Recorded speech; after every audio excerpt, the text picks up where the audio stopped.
प्रेरणादायक कहानी। मेहनत से ही छुआ जाता है बुलंदियों को। एक बहुत ही गरीब लड़का था, उसे खाना खाने के लिए भी बहुत संघर्ष करना पड़ता था। 2 वक्त की रोटी भी उसे सही से नसीब नहीं हो रही थी। वो लड़का बहुत ही मेहनती था, बिना किसी की सहायता लिए वह अपने स्कूल की फीस जमा किया करता था। वह भले ही एक समय खाना न खाता, पर अपनी किताबें भी वह स्वयं ही खरीदता था। उसके सारे साथी उससे बहुत ही ज्यादा जलते थे। एक दिन उसके मित्रों ने उस लड़के पर एक लांछन लगाना चाहा और उसे झूठे आरोप में फंसाने का फैसला किया। एक दिन स्कूल के प्राचार्य अपने कक्ष में बैठे हुए थे, तभी वे सब बच्चे उस लड़के की शिकायत लेकर वहां पहुंचे और प्राचार्य जी से बोले, यह लड़का रोज कहीं से पैसे चुराता है और चुराए पैसों से अपने स्कूल की फीस जमा करता है, कृपया आप इसे सजा दें। प्राचार्य ने उस लड़के से पूछा, क्या जो ये सब बच्चे बोल रहे हैं वो सच है बेटे?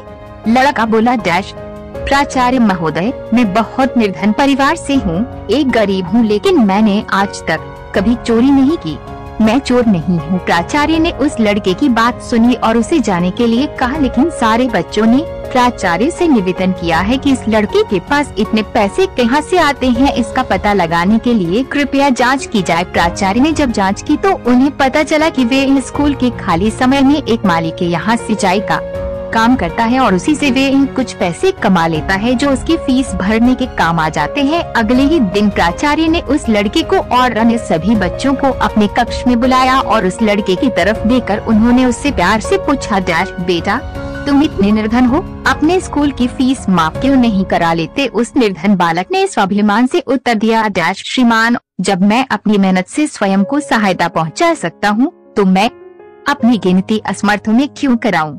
कर्म से बढ़कर और कोई पूजा नहीं होती, ये मैंने आप से ही सीखा है। छात्र की बात से प्राचार्य महोदय का सिर गर्व से ऊंचा हो गया और बाकी बच्चे जो उस लड़के को गलत साबित करने में लगे थे उनको भी बहुत पछतावा हुआ और उन्होंने उससे मांगी मेहनत करके अपने दम पर कमाने में विश्वास रखने वाला वे निर्धन बालक था सदानंद चट्टोपाध्याय। बड़ा होने पर ठीक 20 वर्षों बाद इन्हें बंगाल के शिक्षा संगठन के डायरेक्टर का पद सौंपा गया था। उन्होंने एक बहुत अच्छी बात हम सबको सिखाई कि मेहनती और सच्चे ईमानदार व्यक्ति हमेशा ही सफलता के ऊंचे शिखर पर चढ़ जाते हैं और एक दिन अपने कठिन परिश्रम के बदौलत संसार भर में अपने नाम की छाप छोड़ जाते हैं। दोस्तों, वास्तव में कर्म से बढ़कर कोई पूजा नहीं होती। मेहनत और ईमानदारी से कर्म करते हुए हम तमाम मुसीबतों, विपत्तियों और बाधाओं से निकलकर संघर्ष करते हुए ही हम सफलता को प्राप्त करेंगे और आकाश की बुलंदियों को छुए